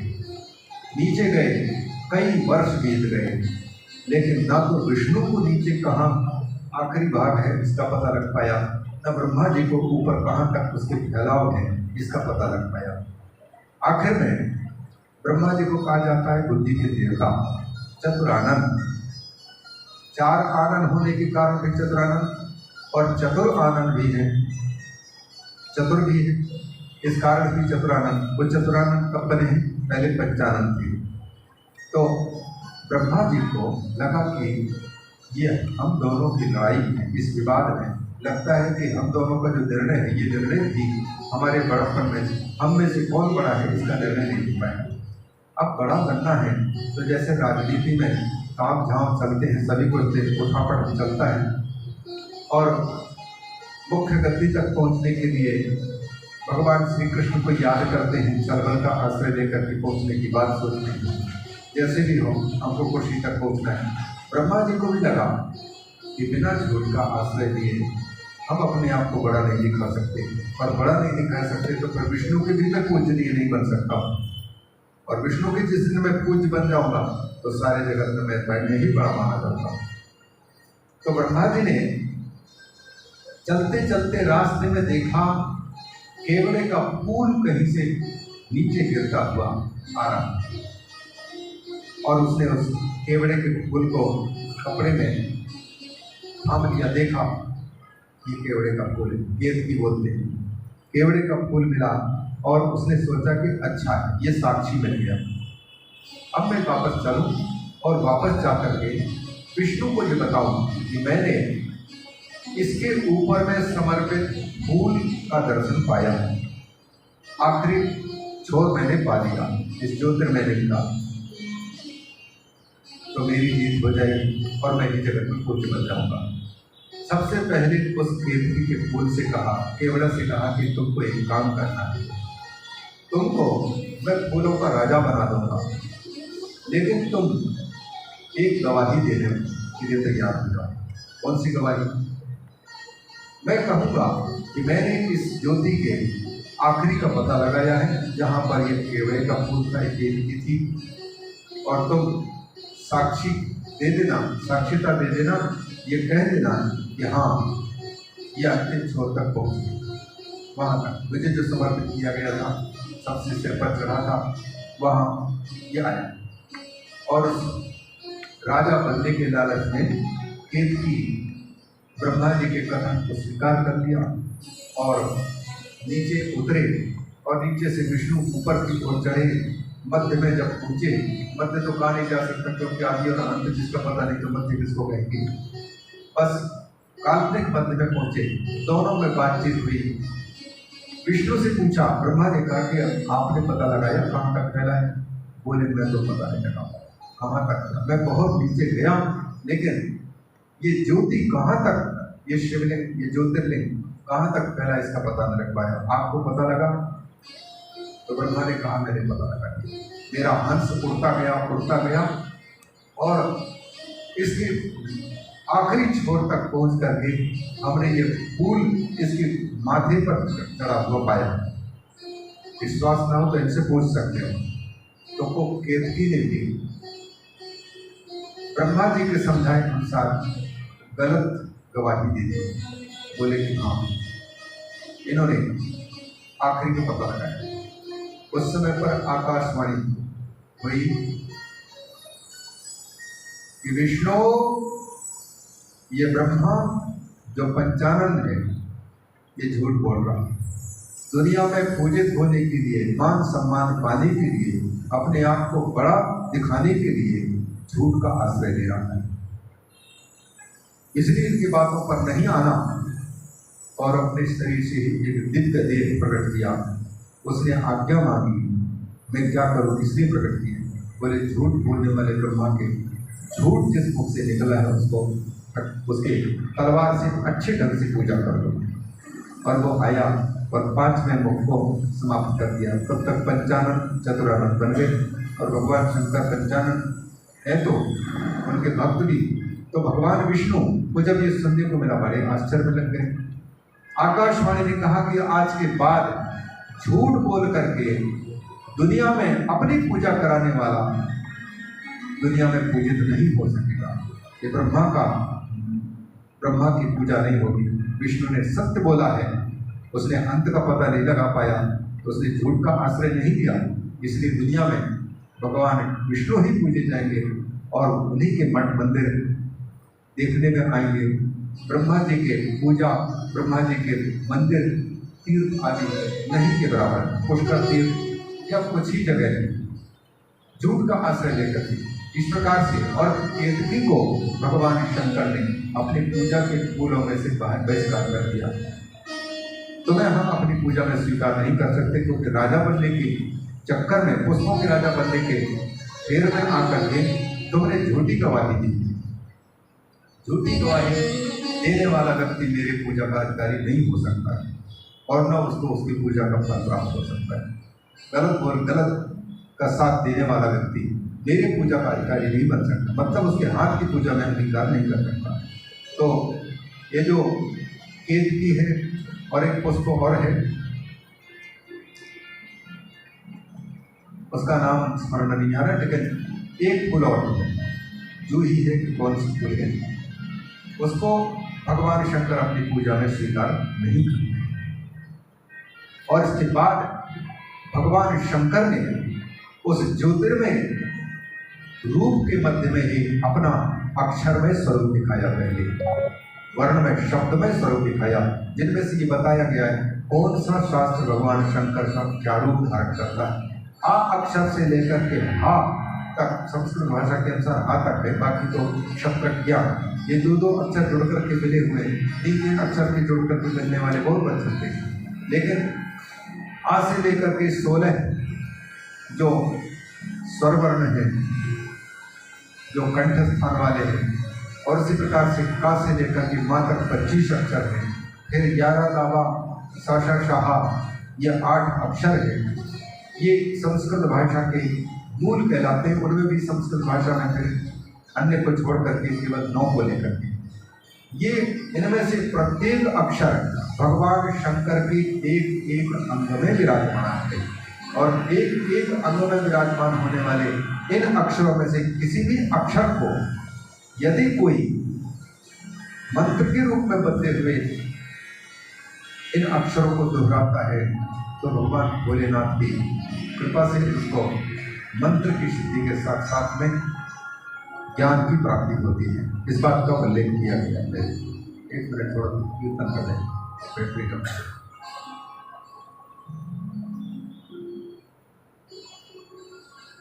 ओम नमः शिवाय, ओम नमः शिवाय, हरि हरि नमः शिवाय, ओम नमः शिवाय, ओम नमः शिवाय, हरि हरि नमः शिवाय, नमः शिवाय, ओम नमः शिवाय, हर हर भोले नमः शिवाय, नमः शिवाय, नमः शिवाय, हर हर भोले नमः शिवाय, नमः शिवाय, नमः शिवाय, हर हर भोले नमः शिवाय, नमः शिवाय, नमः शिवाय, हर हर भोले नमः शिवाय, नमः शिवाय, नमः शिवाय, हर हर भोले नमः शिवाय, नमः शिवाय,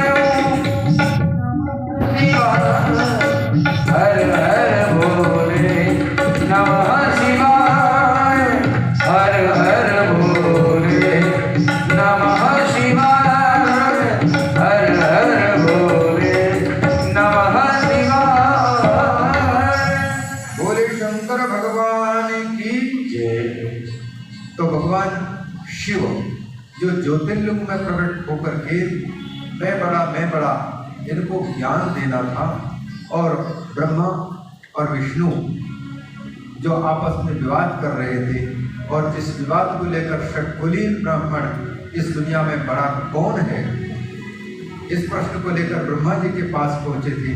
तो ब्रह्मा जी ने पहले तो ब्रह्म का स्वरूप बता करके शंकर जी को बताया कि वो है। उसी बात को दृढ़ करने के लिए नंदकेश्वर जो भगवान शिव का सेवक है, सनत कुमार जी को ये कथा सुनाई, और इस कथा के माध्यम से एक बात और जोड़ी इसमें कि उसी ज्योतिर्मय शिवलिंग के मध्य में साक्षात भगवान शिव प्रकट होकर के और विष्णु को और ब्रह्मा को शैव मंत्र प्रदान किया। एक तो ओम एक स्वतंत्र है प्रणव, जिसको सूक्ष्म प्रणव बोलते हैं, और एक तो स्थूल प्रणव बोलते हैं नमः शिवाय को। इनमें से सबको सबके सभी मंत्रों पर अधिकार नहीं है, कुछ शर्तें रखी गई हैं।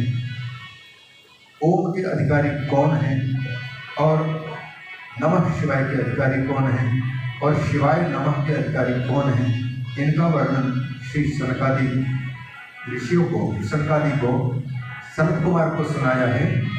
ये नंदकेश्वर भगवान सन्यासी और विप्रों के लिए दीक्षित यज्ञोपवीतधारी जो है, उन लोगों के लिए ओम सहित उच्चारण का अधिकार, स्वतंत्र ओम का उच्चारण का वैसे संन्यास में रहने वाले विरक्त संतों के लिए है, और कुछ जगह पर इस ओम के सहित नमः शिवाय इसका जब अनुष्ठान करने का अधिकार, जिनकी यज्ञोपवीत संस्कार होते हों, गायत्री जब होता हो, साथ ही साथ विप्र कुल में उत्पन्न हुए ब्राह्मण कुल में, उन लोगों के लिए, और बाकी के लिए या तो नमः शिवाय है या तो फिर शिवाय नमः, ये बात बताई गई है और उनकी विधियाँ दी गई हैं, इनके फलों का कथन भी किया गया है। और फिर दीक्षित करके शैव बना करके विष्णु को और ब्रह्मा को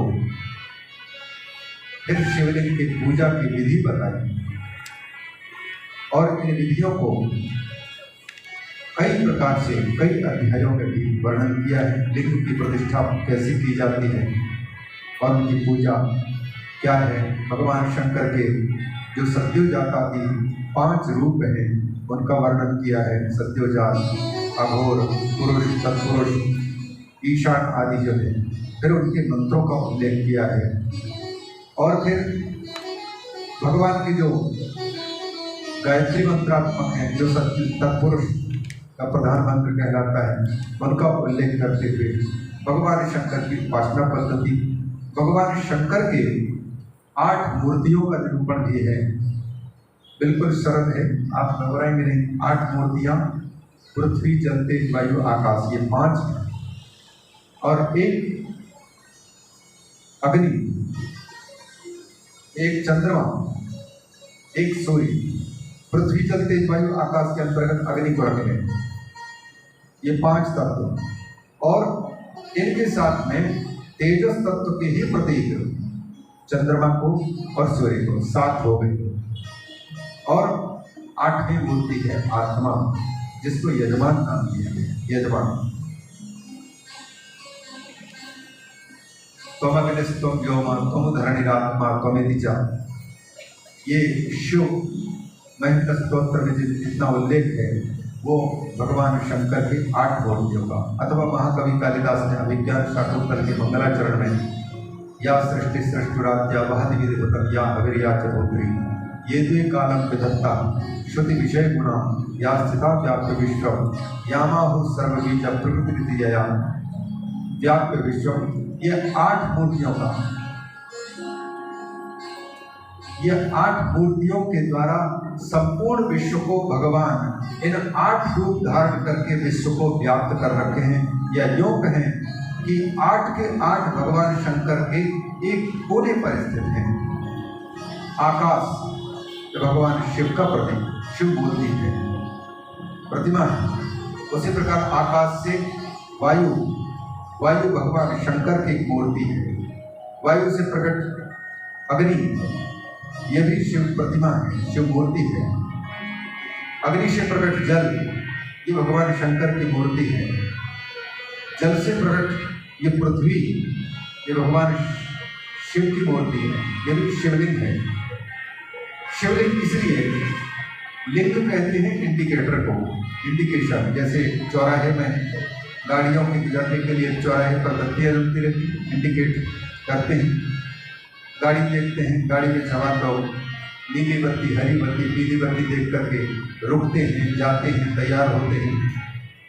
तो बिजली चल रही है, बत्ती चल रही है, बत्ती इंडिकेट कर रही है, रुकने की इंडिकेट, जाने की इंडिकेट, तैयार होने की इंडिकेट कर रही है। तो इसी प्रकार से जाना आना गाड़ियों का बनता है। तो ऐसे इंडिकेटर को ही संस्कृत भाषा में लिंगम कहा गया है। लिंगम लीनम अर्थम गम्यति, जो किसी चीज को हम देखें और उस चीज को देख करके हमें किसी का अंदाज लगने लग जाए, उसको लिंग कहा जाता है। जैसे आप लोग यहाँ पर बैठे, मान लो चारों ओर से ठंड के दिन होते तो दरवाजा भी बंद कर दिए होते, लेकिन बाहर पर जूते चप्पल पड़े हुए हैं, उनको देख करके कोई भी आता व्यक्ति उसको मालूम पड़ जाता कि यहाँ पर बहुत से लोग बैठे हुए, बताना नहीं पड़ता, तो वो लिंग कहलाएंगे। लीनम अर्थम, जो अंदर में छिपे हुए लोग हैं उनका बोध या वस्त्र कहीं पर टंगे हुए, कपड़े पकड़े तो किसी को नहीं कहना पड़ता कि ये कौन यहाँ पर है, कोई साधु बाबा होंगे, कोई कॉपी लंगोटी सब टंगे पड़े हुए, वीर पड़े हुए, तो ये इंडिकेट कर रहे हैं, संकेत कर रहे हैं। उसी प्रकार से ये पृथ्वी संकेत कर रही है भगवान शंकर का, और जल शंकर भगवान के को संकेत कर रही है। तो शंकर के प्रतीक होने के कारण, उनकी ओर ले जाने के कारण, जो इनमें कहीं भी गुण धर्म देखने को मिल रहे हैं वो सारे के सारे शंकर जी से आए हुए हैं। इन पांच के अतिरिक्त आत्मा, चंद्रमा और सूर्य, ये 8 मूर्तियां हैं। इन 8 मूर्तियों का भी उल्लेख करके ये बताना चाहते हैं कि मन यदि जाएगा तो इन्हीं के इर्द गिर्द जाएगा, इनसे बाहर नहीं जाएगा। मन जिसका चिंतन कर रहा है या तो आकाश की वस्तु है, या पृथ्वी की वस्तु है, जल की मूर्ति है, या जल की कोई चीज़ है, या पार्थिव चीज की कोई चीज़ है, पृथ्वी की बनी हुई है। इसलिए मूलतः हम चाहे घड़े को देखें, मंदिर को देखें, मकान को देखें, अगर हमको ये मालूम पड़ जाए कि ये पृथ्वी की बनी हुई है, तो पृथ्वी की बनी होने पर शिव पुराण की स्मृति आएगी कि पृथ्वी जो है भगवान शिव की ये प्रतीक माना गया है, तो फिर शंकर जी का चिंतन होगा। अतः 8 मूर्तियों का भी निरूपण किया गया है, और उनके साथ साथ में ये ब्रह्मांड की ओर संकेत है, सदाचार का वर्णन। ये पढ़ने लायक और सुनने लायक है, इसलिए थोड़ा सा ही कहूँगा, लेकिन हल्का कहूँगा।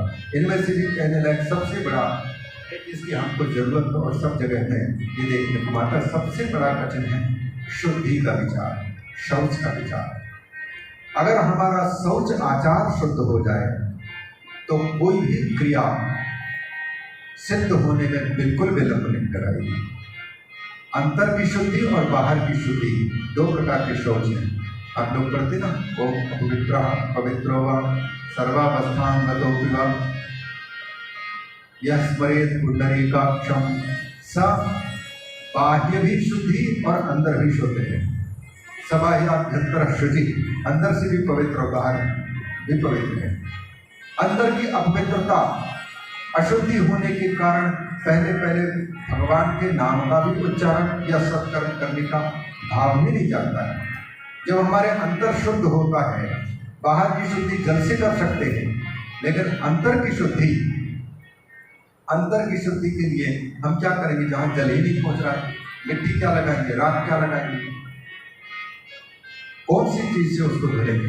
तो वहाँ तो केवल शब्द की पहुँच हो सकती है, भगवत चिंतन की पहुँच हो सकती है, उसी से वो साफ होता है।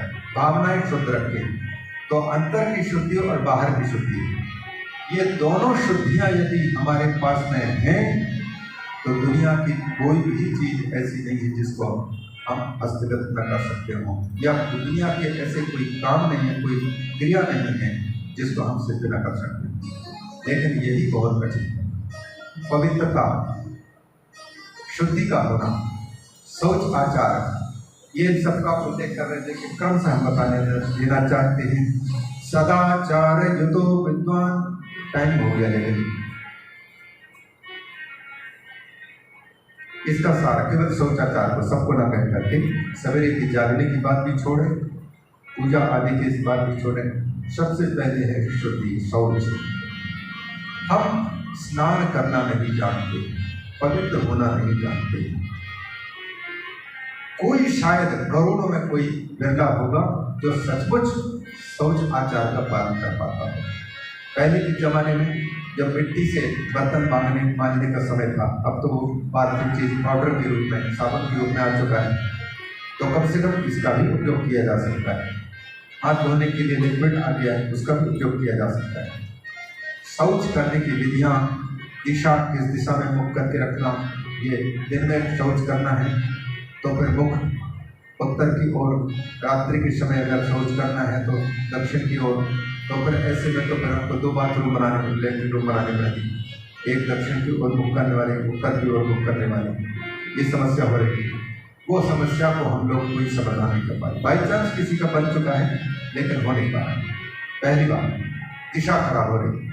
फिर वहाँ से शौच की जो विधि है, मल त्याग करने के बाद की जो विधि है, उसमें सावधानी की जरूरत है। हम अंतर से भी पवित्र हो जाए, बाहर से पवित्र हो जाए। पहले वर्णन आता था 16 बार मिट्टी, पहले तो एक ही हाथ से मिट्टी लगा कर प्रक्षालन, फिर दोनों हाथ लगा करके मिट्टी और पानी से प्रक्षालन, और इसके बाद फिर पाँवों का भी प्रक्षालन, गुदा का भी प्रक्षालन, और यहाँ तक कि उपस्थ इंद्रिय का भी प्रक्षालन की बात आती है। कितनी जगह पर शुद्ध करने की बात, इनमें से तो बिल्कुल नहीं हो पा रहे हैं, मुश्किल। कदाचित इतना नहीं भी हो सके तो अभी एक शुद्धि की जा सकती है, 2 साबुन का उपयोग करना पड़ सकता है। एक स्वयं बाथरूम के लिए चाहिए आकर के हाथ धोने के लिए, और एक उपस्थ इंद्रिय या बुधेंद्रिय के प्रक्षालन के लिए पहले जल से प्रक्षालन, इसके बाद फिर साबुन हो, चाहे साबुन हो, चाहे फिर कोई भी चीज, उससे फिर प्रक्षालन। आपका हाथ तो पवित्र हो जाता है लेकिन बुधेंद्रिय की शुद्धि नहीं हो पाती। चड्डी पैंट पहन करके गंदे ही वापस आता है, और इसीलिए पूजा करने वाले ब्राह्मण लोग पैंटधारी को वहाँ बैठने नहीं देते, क्योंकि खड़ा खड़ा भी पेशाब करेगा, उसकी छींटे पड़ेगी। हमारे यहाँ एक शुद्धि का ध्यान रखा जाता है कि अगर पेशाब की बूंद भी हमारे कपड़े पर पड़ गए, पाँव पर पड़ गए, तो जल से धुलना पड़ेगा, कपड़ा बदलना पड़ेगा, तब आप पूजा के अधिकारी बनेंगे, तब आपको पूजा और भी पवित्र करेंगे। अगर ये शुद्धि नहीं बन पा रही है तो विलंब होगा, क्रिया में, सिद्धि में विलंब होगा। जब तक कि हम जिससे बुधेंद्रिय का प्रक्षालन करते हैं उसकी शुद्धि न कर लें, तब तक इस हाथ से ना तो हम शिकटी खोल सकते हैं, न नल खोल सकते हैं, न कपड़े छू सकते हैं। अगर कपड़े छू रहे हैं, नल खोल रहे हैं, तो आप 10 लोगों को और अपवित्र करते हैं।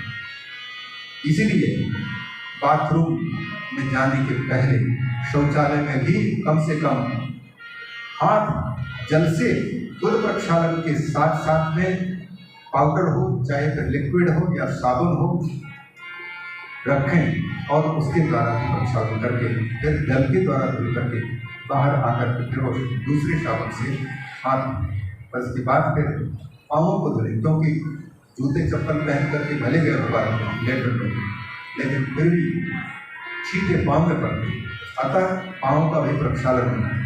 हाथ का भी प्रक्षालन हो गया, पाँव का प्रक्षालन हो गया, और इसके बाद फिर आचमन, और ऊपर से फिर भी जल छिड़क करके भगवान का नाम स्मरण करके जब करते हैं, तब ये एक शुद्धि का एक छोटा सा डुप्लीकेट शुद्धि, पूरी शुद्धि नहीं, लेकिन इतना भी अगर करते हैं तब जाकर के हम अभी भी, लेकिन जिन वस्त्रों को स्नान करके हमको छूना है, पकड़ना है, उन कपड़ों को छूने का अभी अधिकार नहीं। वो वस्त्र उस जगह पर हो, पूरे के पूरे जब स्नान कर चुके हों, और इसके बाद ही उन कपड़ों को छूते हैं, तब वो पवित्र कपड़े पहन करके हम पूजा में जब पहुँचते हैं तब वो पाता है। ये बिल्कुल सी छोटी सी शुद्धि है। ट्रेन में तो आज सबके सब असुर की भांति जीना होता है। कई कई संत ऐसे होते हैं जो सबसे आखिरी में जाते हैं, तो भले गंदगी जगह में स्नान करते हैं पर पहले पूरे को साफ कर लेते हैं कि क्रिया संपन्न करनी है, दैनिक क्रिया संपन्न करनी, ट्रेन में बैठे उसमें जहाँ संभव है तो जैसे चलो कुछ नहीं तो थोड़ा कर लेते। इसको आप कुछ दिन तक करके देखें, ये शास्त्र जो कुछ कहना चाहते हैं वो सारी की सारी बातें शास्त्र स्वयं देता है। लेकिन शुद्धि नहीं हो तो शुद्धि नहीं होने के कारण कई बातें माथे के अंदर से प्रवेश करती ही नहीं है, प्रवेश करते तो बुद्धि उत्पन्न कर देते, क्योंकि हमें शौचाचार है नहीं। सबसे बड़ी कठिन किसी को पानी देते हैं, चाय देते हैं, संतों में ये मानना है शुद्धि की दृष्टि से, जिसमें हमने चाय पिया और केवल पानी से धुल करके रख दिया और उसी में से हमने किसी को पानी को दिया तो वो अशुद्ध माना जाता है, वो चिष्ट माना जाता है। इसलिए उसके चित्त में भी विकृति उत्पन्न होगी, लड़ाई झगड़े की भावना, चिड़ की भावना आएगी। जूठा पीने खाने वाले व्यक्ति में जल्दी चिड़चिड़ापन आता है। इसलिए इन सारी शुद्धियों में बस हो गए 6 बजे। तो ये शुद्धि का ख्याल और बातें आए ना आए, अगर हमारे जीवन में शुद्धि का ज्ञान आ जाए, माताएं भी उसी प्रकार से, पुरुष भी उसी प्रकार से, जो न कहने लायक बातें हैं कौन कुछ अवस्थाओं में अशुद्धि होती है वो तो उसमें वो माताएं ही स्वयं प्रमाण होते हैं, पुरुष ही स्वयं प्रमाण होते हैं कि किस दिन हम अशुद्ध हुए। पहने हुए रात के पहने हुए कपड़े धुलने की आवश्यकता पड़ती है, इसलिए स्नान करते हैं तो रात्रि के पहने हुए कपड़ों को मर्यादा में रख करके स्नान करने के साथ साथ उनको धुल देते हैं, पवित्र कर लेते हैं, ताकि हमारे वीक पॉइंट को या कोई अशुद्धि को कोई पता न लगे, प्रतिदिन की क्रिया हो रही है। तो ये शुद्धियाँ जब होती हैं, बाहर की शुद्धि है तो अंदर की भी शुद्धि जागना शुरू होगी। बाहर से पवित्र हो रहे तो अंदर भी शुद्धि, और तभी अंदर से भगवान नाम आदि जो हमको अंदर से बाहर से पवित्र करने वाले नाम है उनका भी उच्चारण हो सकता है। नहीं तो भगवान नाम में निष्ठा किसी भी व्यक्ति के देखने को नहीं मिलती। जब भी उच्चारण होता है और दूसरे संगीत वाले भाइयों तक ही सीमित रख देते हैं, जबकि अच्छा मौका है, भगवान की कथा हो रही है और उस समय पर नाम को उच्चारण करने के लिए अवसर मिलता है तो समझते हाँ उनका काम है, हमारा काम नहीं है, तो देखते रह जाते हैं। और अभी अगर लड़ाई झगड़ा का मामला हो जाए तो मौन रहने वाली बहनों के मुख में देखो कितने कहाँ से सिकोल कौन से शब्द आते हैं। जब मुफ्त में गाली देने में किसी के साथ लड़ाई झगड़ा करने में उदारता का व्यवहार, उदारता का परिचय देते हैं, उसी प्रकार से भगवान के नाम का उच्चारण करने में, चलो राग में नहीं, भाई राग में ही सही, बिना राग के लिए सही, पर भगवान का नाम अगर एक बार उच्चरित होता है तो अंदर में पवित्रता उत्पन्न करती है। कई बार मंत्र हम जब सुन रहे हैं सा अबाह्याभ्यंतर शुचि, तो अंदर और बाहर की शुद्धि, बाहर की शुद्धि और अंदर की शुद्धि को हम लोग ध्यान में रखें। तो शंकर जी के जितने भी कर्मकांड भाग है उसके हम अधिकारी बनेंगे, नहीं तो विप्रो में भी नहीं है ये बात और यजमान में भी नहीं है ये बात, तो कर्मकांड न रह करके केवल रकम कांड बन करके रह जाएगा। इसलिए इन चीज़ों से बच के रहना चाहिए। यही कर्मकांड की बातें पूरी बारीकी के साथ में जैसे विद्या संहिता में दी गई है। ठीक 6 बज चुके हैं, 2 मिनट और हुआ है। हमने कहा था कि जितना मिनट विलंब से हमारे यहाँ श्री गणेश होगा, इससे वाचन शुरू होगा, मंगलाचरण तिलक आदि उसका समय इसमें सम्मिलित नहीं होगा। 25 मिनट लेट होगा तो 50 मिनट हम पीछे खींचेंगे। तो ये इस हिसाब से ठीक 6 बज चुके हैं, कथा कुछ बनना। ये इसलिए बता देना ताकि हो सकता है सुनने वालों को और उपस्थित होने वालों को कदाचित बुद्धि में अकल आ जाए, बुद्धि आ जाए कि दूसरे दिन हमको विलंब नहीं करना है। नहीं तो फिर जैसे बाबा जी ने आके कहा कि बंद करो, समय हो गया, तो ये बात जब सुनते हैं तो हमको अपमान लगता है। या तो शुरुआत बिल्कुल टाइम से हो तो टाइम से बंद करने की जिम्मेदारी ठाकुर के ऊपर, नहीं तो हम कथा छोड़ करके भागने को तैयार हो जाएंगे, लेकिन कथा में विक्षेप बिल्कुल सहन नहीं कर पाते। कई जगह की कथा हमने छोड़ी। ये सौभाग्य है माता जी, प्रमिला माता जी के सौभाग्य से, गौर परिवार के सौभाग्य से, यद्यपि विक्षेप तो उत्पन्न हो रहे हैं, एक एक चीज़ों को बताना बड़ा मुश्किल पड़ रहा है, डर डर कर बताना पड़ रहा है, आज एक छोटी सी यहाँ पर जो कल की बात थी तो थोड़ा तो समाधान हुआ। बात ये है सबको कि श्रोता लोग जैसे आएंगे तो ये एक चित्र भारत का, एक चित्र पाकिस्तान का, एक चित्र कनाडा का, एक चित्र जापान का, एक चित्र बांग्लादेश का वैसा ना दिखाई दे तो इसको हम घुमा करके ढंग से व्यवस्थित दिखा सकते हैं, क्योंकि ये हमारी बेइज्जती का प्रश्न होता है। ये YouTube में जाता है और लोग हमको कहते हैं, इतना ताने मारते हैं कि आप जो है बिल्कुल यही करेंगे, कहीं भी कथा करने को तैयार हो जाते हैं, कहीं भी। तो वो संदेश अच्छा जाए यजमान के भी, वक्ता के भी, और अच्छा संदेश जाएगा तो आपने कथा कराई, ये कथा हमको आगे बढ़ने में मदद करती है। बस इन्हीं निवेदनों के साथ में आज की इस कथा को विराम देते हैं ताकि समय से उपस्थित हो सकें। आपको मजबूर नहीं करेंगे, मुझे समझते समय से उपस्थित होने के लिए कोई स्पीड ब्रेकर बंदी में न बनना। मैं अपने समय पर उपस्थित हो जाऊं और जितना मेरे डेट से प्रारंभ होगा कथा उतने ही दुगने समय पीछे जाएगा, ये मान करके चलना। पहले आप गाली देते रहो, फिर करते रहो। बोले शंकर भगवान की जय।